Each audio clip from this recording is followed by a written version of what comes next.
విజయవాడలోని జనసేన రాష్ట్ర కార్యాలయంలో ఆశావహుల బయోడేటాల స్క్రీనింగ్ కమిటీ ప్రక్రియ కొనసాగుతోంది.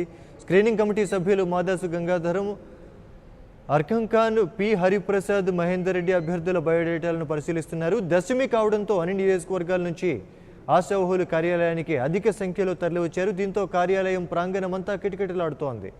స్క్రీనింగ్ కమిటీ ప్రతి ఒక్కరి దరఖాస్తును సునిశ్చితంగా పరిశీలిస్తూ పవన్ కళ్యాణ్ సూచనల మేరకు తమ పనిని కొనసాగిస్తోంది.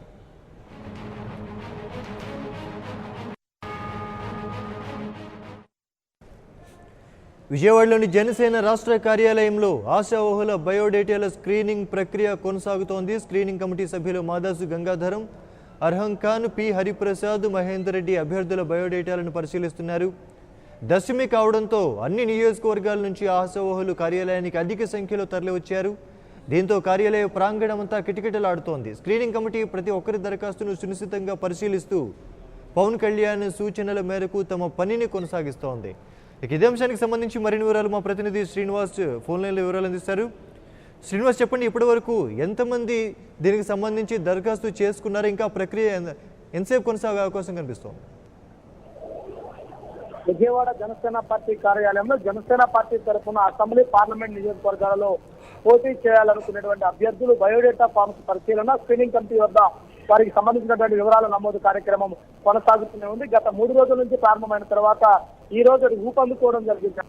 కనుక స్క్రీనింగ్ కమిటీకి సంబంధించి ఈ రోజు అష్టమి నవమి వెళ్ళిపోయిన తర్వాత దశమి రోజు కావడంతో పైగా శుక్రవారం అయిన నేపథ్యంలో కూడా అందరూ శుక్రవారం లక్ష్మీదేవి శుభసూచనగా సాధిస్తూ అన్ని ప్రాంతాల ఇటు ఆంధ్రప్రదేశ్ లో 13 జిల్లాల నుంచి కూడా అన్ని ప్రాంతాల్లో 175 నియోజకవర్గాల నుంచి కూడా ఎక్కువ సంఖ్యలో అభ్యర్థులు ఇక్కడికి చేరుకొని వారికి సంబంధించినటువంటి బయోడేటా ఫామ్ సంబంధించి స్క్రీనింగ్ కమిటీకి ఇచ్చి స్క్రీనింగ్ కమిటీ ముందు హాజరు కావడం జరుగుతుంది. స్క్రీనింగ్ కమిటీ సభ్యులు కూడా 5 కమిటీ సభ్యులతో ఉన్నటువంటి సభ్యులు కూడా వారందరికీ సంబంధించినటువంటి వివరాలు నమోదు చేసుకొని వారికి సంబంధించినటువంటి వివరాలను కూడా నోట్ చేసుకొని వారిని పంపించడం జరుగుతుంది.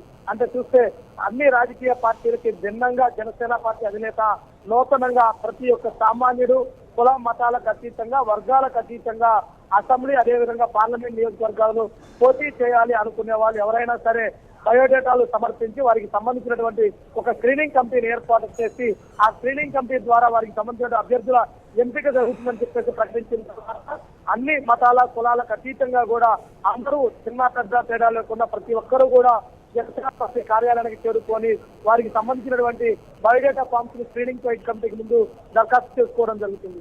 అంటే చూస్తే వేరే పార్టీలకు చూస్తే కనుక కోట్లాది రూపాయలు డబ్బులు పెట్టాలి, రాజకీయ పలుకుబడి ఉండాలి, వారసత్వ కుటుంబ వారసత్వాలు ఉండాలనే విధంగా ఉంటుంది.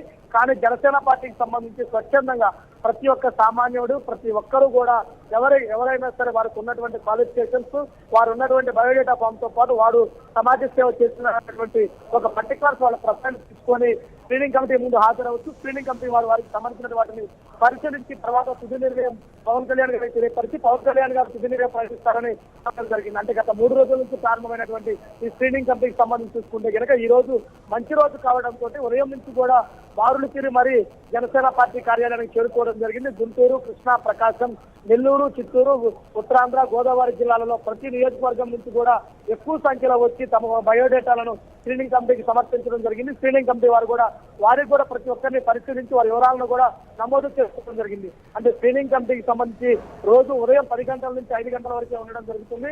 కానీ ఈ రోజు చూస్తే కనుక ఇంకా ఎక్కువ సమయం కూడా వారి కోసం కేటాయించే అవకాశం కూడా ఉంటుంది. ఊహించున్నారు కాడికి ఎక్కువ మంది రావడం వల్ల వారందరితోనూ మాట్లాడాలి. ఎక్కువ సమయం రాత్రి 8-9 అయినా కానీ ఈ స్క్రీనింగ్ కమిటీకి సంబంధించినటువంటి వివరాల నమోదు కార్యక్రమం కొనసాగే అవకాశం కూడా ఉంటుంది. అంటే చూస్తే కనుక నూతన రాజకీయాలకు అదేవిధంగా మార్పు కోసం జనసేన పార్టీ అధినేత పవన్ కళ్యాణ్ ఏదైతే తీసుకొచ్చారో ఆ మార్పు ఇక్కడి నుంచి అంటే ఏదైతే మన జనసేన పార్టీ పార్లమెంట్ కానీ అసెంబ్లీ కానీ అభ్యర్థులకు సంబంధించి పోటీ చేసే పరిస్థితి ఉన్న దానికి సంబంధించి చూసుకుంటే కనుక వాటన్నిటికీ కూడా పూర్తి స్థాయి అంటే గత రాజకీయాలకు అన్నిటికీ ఫుల్ స్టాప్ పెట్టి నూతన అధ్యాయం కోసం సమసమాజ నిర్మాణం కోసం కుల మతాలు లేని సమాజాన్ని ఏర్పాటు చేయడం కోసం ఏదైతే కృషి చేస్తారో ఆ వైపు నుంచి మొదటి అడుగులు ఇక్కడి నుంచే పడుతున్నా ఏ అభ్యర్థి అయినా ఎవరైనా ఎటువంటి రికమెండేషన్ లేకుండా స్వచ్ఛందంగా వచ్చి వారికి ఉన్నటువంటి క్వాలిఫికేషన్స్ తో పాటు వారి బయోడేటాను వారి పుస్తకాలను పొందుపరిచి ఎన్నికలకు సంబంధించి అప్లై చేసుకోవచ్చు కూడా చేయడం జరిగింది. అప్లై చేసుకున్న తర్వాత వారందరినీ స్క్రీనింగ్ కమిటీ స్క్రూటినీ చేసిన తర్వాత వివరాలు నమోదు చేసుకొని ఫైనల్ తుది నిర్ణయం ప్రకటిస్తామని కూడా చెప్పడం జరిగింది.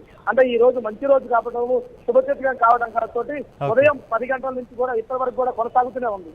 ఓకే, థ్యాంక్ యూ శ్రీనివాస్ సమాచారం అందించినందుకు.